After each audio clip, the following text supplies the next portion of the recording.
Hello everyone, welcome back. Study ম্যাথমেটিক্সে প্রত্যেকে স্বাগত জানিয়ে পঞ্চম শ্রেণী থেকে সপ্তম পাঠ পৃষ্ঠা নং 85 ভিডিও পাঠ নং 8 করব। আজকে আমরা 3 দাগের অঙ্কটি করব। 16/24 এর লঘিষ্ঠ আকার অন্য কিভাবে পেতে পারি দেখি। লঘিষ্ঠ কথার অর্থ হচ্ছে সব থেকে ছোট। তাহলে প্রথমে আমরা 16, এটা লব, এটা হর, এই দুটোরই আমরা গসাগু বের করব। তাহলে এভাবে লিখব 16 ও 24 এর গসাগু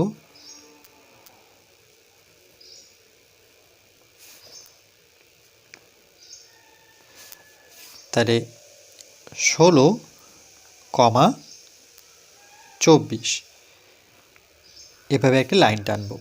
এবার 2-এর ঘরে নামতে 16কে পাবো, 2 অক্ষ 2, এভাবে 2-এর ঘরে নামতে পড়লে 8 দুগুণে 16, কিন্তু 2-এর ঘরে নামতে আমরা জানি 20 পর্যন্তই শেষ হয়। তাহলে 24 কী করে পাবো? এই জন্য এখানে প্রথমে একটা করে সংখ্যা নাও, প্রথমে 2 নাও। তাহলে 2 অক্ষে 2, 2 গেল। তাহলে পড়ে থাকলো কত? 4। 2-এর ঘরে নামতে পড়ছে 2 দুগুণে 4, তাহলে এখানে 2 হবে। 12 দুগুণে কত? 24। আবার 2-এর ঘরে নামতে 8কে পাবো, 4 দুগুণে 8, 2-এর ঘরে নামতে 6 দুগুণে 12। 4 আর 6কে একসাথে 2-এর ঘরে নামতে পাওয়া যায়, 2 অক্ষ 2, 2 দুগুণে 4, 2 অক্ষ 2, 2 দুগুণে 4, 3 দুগুণে 6। 2 আর 3কে কিন্তু কোনো ঘরের নামতায় একসাথে পাবো না। যেমন 16 আর 24কে 2-এর ঘরে পেলাম, 8 আর 12কে 2-এর ঘরে পেলাম, 4 আর 6কে 2-এর ঘরে পাওয়া গেল, কিন্তু 2 আর 3কে একই সাথে 2-এর ঘরে নামতে পাওয়া যায় না। যেমন 2-এর ঘরে নামতে পড়লে 3কে পাবো না, 3-এর ঘরে নামতে পড়লে 2কে পাওয়া যাচ্ছে না। তাহলে গসাগু হচ্ছে এই 3টি সংখ্যার গুণফল, যেই দুটো সংখ্যা দিয়ে আমরা ভাঙতে পেরেছি। তাহলে এভাবে লিখব যে সুতরাং 16 ও 24 এর গসাগু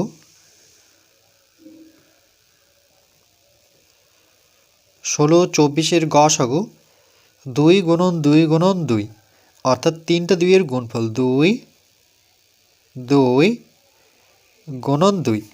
তাহলে কত হচ্ছে? 2 দুগুণে 4, 4 দুগুণে 8 পাচ্ছি। এই যে 8 পেলাম গসাগু, আমরা এই গসাগু দিয়ে এই সংখ্যা দুটোকে মানে লবকেও ভাগ করতে হবে, হরকেও ভাগ করতে হবে। তাহলে কি করে করব? তাহলে এখানে লিখব যে সুতরাং আমাদের যে ভগ্নাংশটি ছিল, লবে ছিল 16 আর হরে ছিল 24, অর্থাৎ এই ভগ্নাংশটির কথা বলছি। তাহলে সমান এর যে গসাগু পেলাম সেটি কত? 8 পাওয়া গেছে। তাহলে এই 16কে ভাগ করব আমরা 8 দিয়ে, আর 24কে ভাগ করব 8 দিয়ে। মানে এই গসাগু দিয়ে এর লবকেও ভাগ করতে হবে, হরকেও ভাগ করতে হবে। তাহলে এই ক্ষেত্রে দেখো 8-এর ঘরে যদি নামতা পড়ি, 8 অক্ষ 8, 8 দুগুণে 16 হয়ে গেল ভাগ।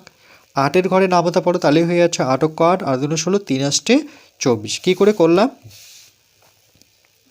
8 দিয়ে 16কে ভাগ, তার মানে 8-এর ঘরে নামতা পড়তে হচ্ছে 8 দুগুণে 16, তাহলে ভাগফল কত হলো? 2। আবার 8 দিয়ে ভাগ করব 24কে, তাহলে 3 আষ্টে 24।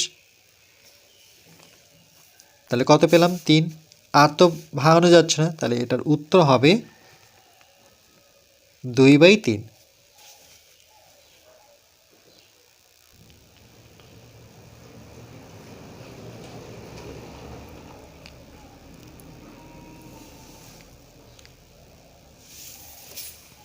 এভাবেই করেছে যে 16 ও 24-এর গসাগু, প্রথমে 16 আর 24 লিখলো, 2-এর ঘরে নামতায় 8 দুগুণে 16, 2-এর ঘরে নামতায় 2 অক্ষ 2, 4কে 2-এর ঘরে নামতায় 2 দুগুণে 4, তাহলে কত পেল? 8,12। আবার 8,12কে আমরা 2-এর ঘরে নামতে পাবো, 2 অক্ষ 2, 4 দুগুণে 8, 2-এর ঘরে নামতে পড়লে 6 দুগুণে 12। 4 আর 6কে আমরা 2-এর ঘরে নামাতে পাবো, 2 অক্ষ 2, 2 দুগুণে 4, 3 দুগুণে 6, আর কিন্তু একসাথে নামাতেই পাচ্ছি না। তাহলে এই দুটো সংখ্যা বাদ দেওয়ার পর যেইগুলো সংখ্যা দিয়ে ভাঙতে পেরেছি, তাহলে 3টা 2-এর গুণফলই হচ্ছে গসাগু। গসাগু কথার অর্থ হচ্ছে গরিষ্ঠ সাধারণ গুণনীয়ক। তাহলে 16 ও 24-এর গসাগু হচ্ছে তিনটা দুইয়ের গুণফল, তিনটা দুই গুণ করলে কত হচ্ছে 8। তাহলে এই যে গসাগু 8 পেলাম, এই 8 দিয়ে আমরা এর লব আর হরকে দুটোকেই ভাগ করব। তাহলে 16/24 সমান 16কে ভাগ করব গসাগুটি দিয়ে, অর্থাৎ 8 দিয়ে, আর 24কেও আমরা গসাগু দিয়ে ভাগ করব। তাহলে 8-এর ঘরে নামাতে পারলে 8 দুগুণে 16, 8-এর ঘরে নামাতে পারলে 3 আসছে 24। আর একটা অন্য ভগ্নাংশ যেমন দেওয়া আছে 45/63 নিয়ে দেখি। তাহলে এই ক্ষেত্রে দেখো 45 আর 63 আমরা কি বের করব? প্রথমে গসাগু বের করব। তাহলে এখানে প্রথমে আমরা 3-এর ঘরে নামাতে যদি এই সংখ্যাগুলোকে ভাঙি, যেমন 3 3, 3-এর থেকে যেহেতু 4 বড়, তাহলে একটা সংখ্যা নিতে হবে। 3 আছে 4, 1 বেশি থাকলেও পিছনে 5, সংখ্যাটি হলো 15। 3-এর ঘরে নামাতে পড়লে 3 5 15 বা 3 15 45। কী করে করলাম? 3 দিয়ে যদি আমরা 45কে ভাগ করি, তাহলে প্রথমে দেখো 3-এর থেকে 4 যেহেতু বড়, তাহলে একটাই সংখ্যা নিয়ে করতে হবে। আর মনে রাখতে হবে 4-এর নিচে বড় সংখ্যা বসবে না। যেমন 3 দুগুণে 6 লিখতে পারি না, তাহলে আমরা কী লিখতে পারি? 3 তাহলে 4 থেকে 3 বিয়োগ করলে পরে 1, সেটা 3-এর থেকে ছোট, তাহলে বড় করতে গেলে এখানে 5 নামাবো। এবার 3-এর ঘরে নামাতে পড়লে 3 5 15, তাহলে বিয়োগফল কত? 0। তাহলে 3 15 45, এই জন্য 15 লিখলাম। এরপর 3-এর ঘরে নামাতে 63 কী করে পাবো?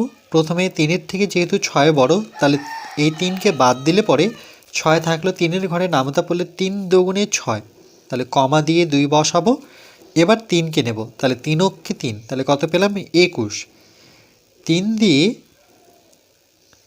63কে ভাগ করলে 3-এর থেকে যেহেতু 6 বড়, তাহলে একটা সংখ্যা নিয়ে করতে হবে।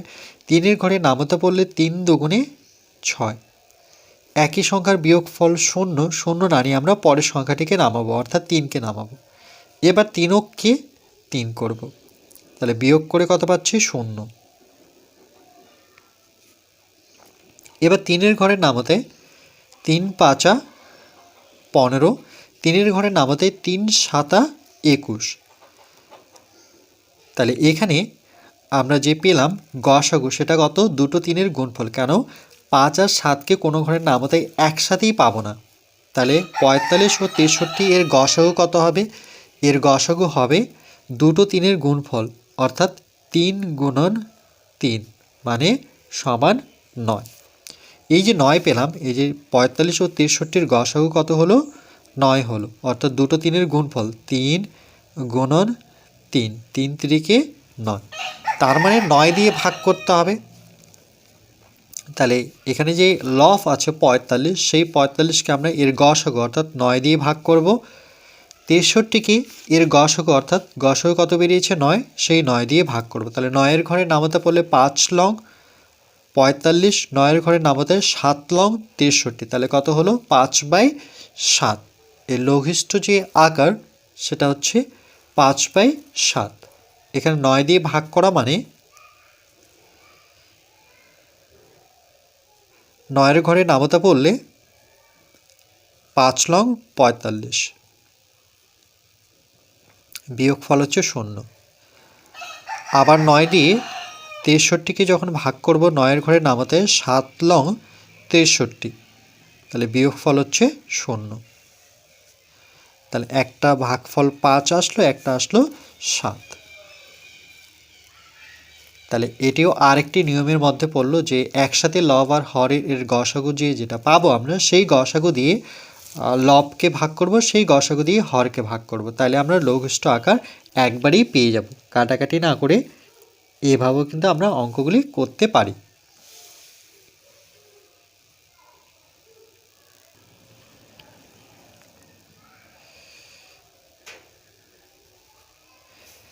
এরপর পার্ট নাম্বার 9 আমরা পৃষ্ঠা নাম্বার 86 করব।